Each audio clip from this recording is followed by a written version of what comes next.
रात धीरे धीरे खत्म हो रही थी, लेकिन दिनेश के अंदर एक नई कहानी शुरू हो चुकी थी। सुबह के 7 बजे दिनेश अपने कमरे में था, लेकिन नींद उसकी आंखों से कोसों दूर थी। उसके दिमाग में बस एक ही चेहरा, नैना, उसकी मुस्कान, उसकी आंखें और उसका वो टच। दिनेश ने आंखें बंद की और धीरे से बोला, ये सब इतना रियल क्यों लग रहा है? उसका लॉजिकल माइंड अब भी लड़ रहा था। ये सब नॉर्मल नहीं है, वो लड़की कुछ अलग है। लेकिन दिल सीधा बोल रहा था, मुझे उससे मिलना है। तभी बाहर शोर मचा, एक और मर गया। दिनेश तुरंत बाहर निकला। लोग फिर इकट्ठा थे। इस बार एक और आदमी की लाश, चेहरा बिल्कुल डरा हुआ, आंखें खुली, जैसे मौत से पहले उसने कुछ भयानक देखा हो। दिनेश का दिल जोर से धड़कने लगा। ये कोइंसिडेंस नहीं हो सकता। रघु और अब ये दोनों किसी एक ही चीज का शिकार।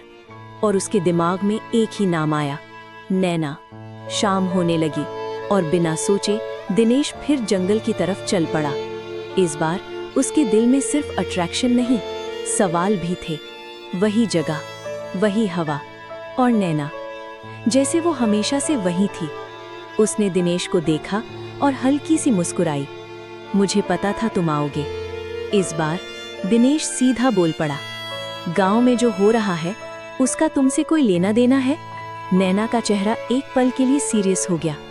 तुम क्या कहना चाहते हो? उसने धीरे से पूछा। दिनेश उसके करीब आया। 2 लोग मर चुके हैं, दोनों का रिलेशन पास्ट से है। तुम भी यहाँ हो, कोइंसिडेंस लगता है तुम्हें? नैना चुप हो गई। उसके अंदर 2 आवाजें लड़ रही थी, एक बदला, दूसरी प्यार। उसने धीरे से कहा, अगर मैं कहूँ हाँ तो तुम क्या करोगे? दिनेश एक पल के लिए शॉक हो गया, लेकिन फिर उसने जो कहा उसने सब बदल दिया।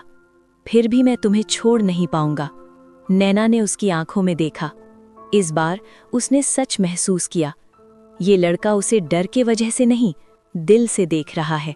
तुम पागल हो, नैना ने हल्की सी मुस्कुराहट के साथ कहा। मैं डेंजरस हूं, दिनेश ने धीरे से कहा। फिर भी तुम मेरी हो।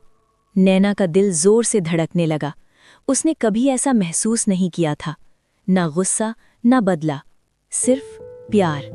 अचानक हवा तेज हो गई और वो रोशनी फिर से उभरी, नैना की माँ की आत्मा। इस बार वो दोनों के बीच आ गई। बस करो, आत्मा ने जोर से कहा। माँ, तुम? उसकी आंखों में शौक था। तुम वापस? दिनेश समझ गया, ये उसकी माँ है जिसे उसने आजाद किया था। इस इंसान से दूर रहो, आत्मा ने नैना से कहा। ये तुम्हारी दुनिया का नहीं है। नैना ने मना किया, मैं इसे नहीं छोड़ूंगी। आत्मा ने दिनेश की तरफ देखा, जैसे वो सच बोलना चाहती हो, लेकिन उसने अपने आप को रोक लिया। नैना ने दिनेश का हाथ पकड़ा और धीरे से कहा, जो भी हो, अब तुम मेरे हो। दिनेश ने भी उसका हाथ कस के पकड़ा, हमेशा। लेकिन दूर अंधेरे में नैना की माँ की आवाज गूंजी, जब सच सामने आएगा तब सब टूट जाएगा। रात अब पूरी तरह उतर चुकी थी। जंगल के पेड़ हल्की हवा में सरसर कर रहे थे और बीच में दिनेश और नैना एक दूसरे का हाथ पकड़े खड़े थे। लेकिन उनके बीच अब सिर्फ प्यार नहीं था, एक सच भी था जो बाहर आने को तड़प रहा था। नैना की माँ की आत्मा अब भी वहीं थी। उसकी रोशनी अब पहले से कमजोर लग रही थी, जैसे वो किसी बोझ के नीचे दब चुकी हो। उसने धीरे से कहा, तुम समझ क्यों नहीं रही हो नैना? ये रास्ता सिर्फ दर्द देता है। नैना की आंखों में आंसू आ गए। पर माँ, मुझे पहली बार कुछ अच्छा महसूस हो रहा है। मैं फिर से जी रही हूँ। दिनेश अब और चुप नहीं रह पाया। प्लीज, कोई मुझे सच बताओ, ये सब हो क्या रहा है? उसकी आवाज में डर भी था और डेस्परेशन भी। आत्मा ने धीरे से दिनेश की तरफ देखा और फिर उसने वो बात बोली जो सब कुछ बदल सकती थी। जिनसे तुम मिल रहे हो वो इंसान नहीं है। हवा अचानक और तेज हो गई। दिनेश का हाथ थोड़ा सा हिल गया, लेकिन उसने छोड़ा नहीं। मतलब? नैना ने आंखें बंद कर लीं, जैसे वो खुद से लड़ रही हो। मैं वैसी नहीं हूं जैसे तुम सोच रहे हो, दिनेश धीरे से बोला। मुझे फर्क नहीं पड़ता। नैना ने आंखें खोली। इस बार उनमें एक अजीब सी चमक थी, थोड़ी इंसानी, थोड़ी कुछ और। आत्मा ने बोलना जारी रखा। जो लोग मर रहे हैं वो सिर्फ मौत नहीं, सजा है। दिनेश का दिमाग घूम गया। सजा? किस बात की? नैना चुप थी। उसके हाथ का प्रेशर बढ़ने लगा, जैसे वो कुछ रोक रही हो। आत्मा की आवाज भारी हो गई। सालों पहले इस गांव ने एक पाप किया था, एक लड़की के साथ। नैना के आंसू गिरने लगे। उस लड़की का नाम। आत्मा रुक गई, जैसे वो बोलना नहीं चाहती। नैना चीख पड़ी, बस माँ! जंगल गूंज उठा। मैं सब याद नहीं करना चाहती। उसकी एनर्जी अचानक बढ़ गई। पेड़ हिलने लगे, हवा तूफान बन गई।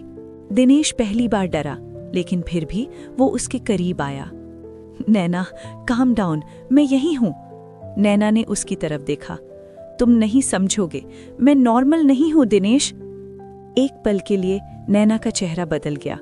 आंखें पूरी काली, चेहरा थोड़ा सा डरावना, जैसे उसके अंदर कोई और भी हो। दिनेश का दिल रुक सा गया, लेकिन उसने फिर भी कहा, फिर भी तुम मेरी हो। आत्मा जोर से चीखी, यही तो गलती है। प्यार तुम्हें बचाएगा नहीं, ये तुम्हें बर्बाद करेगा।